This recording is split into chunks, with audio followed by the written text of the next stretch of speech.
I knew they were frugal before I ever spent Christmas with them. They warned me, like it was a personality trait, like something to be proud of.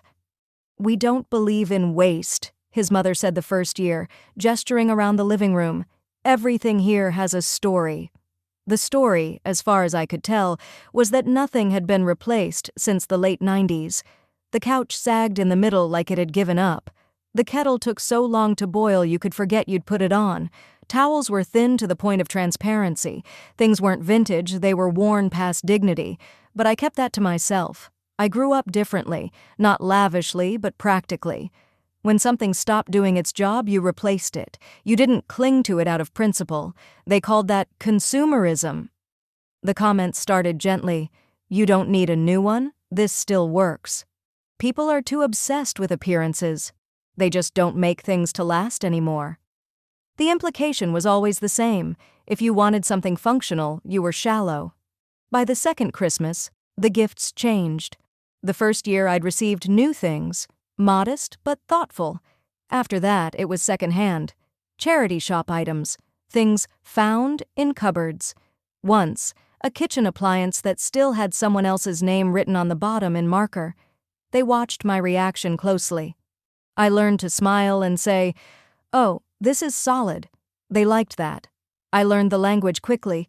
I commented on craftsmanship, on weight, on how things don't get made like this anymore, even when they very clearly did, just better. One year I unwrapped something and recognized it immediately. It had been on their shelf for years, never used, just relocated to wrapping paper. "That's actually really good quality," his mother said proudly. I nodded. The thing is, frugality stops being a virtue when it becomes neglect. They didn't replace the wiring, didn't service the heater, didn't fix the roof leak because it was manageable. They patched, deferred, made do. Until one winter, making do stopped working. A pipe burst in the walls, old, brittle, ignored.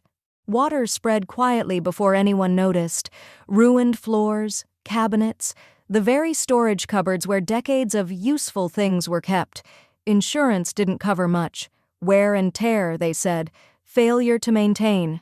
Suddenly, replacement wasn't a moral issue. It was unavoidable. They were forced to buy new everything at once, full price. No time to hunt for bargains, no patience for stories.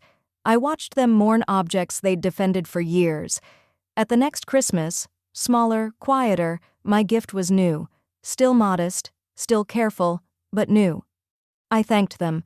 I didn't say what I was thinking, which was this: there's a difference between respecting things and refusing to let them go, between sustainability and stagnation.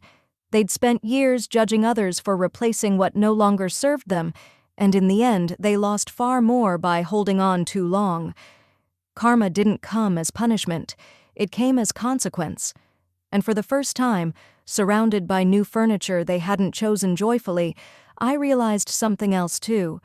They weren't teaching me restraint. They were teaching me fear of change, of spending, of admitting when something's time has passed.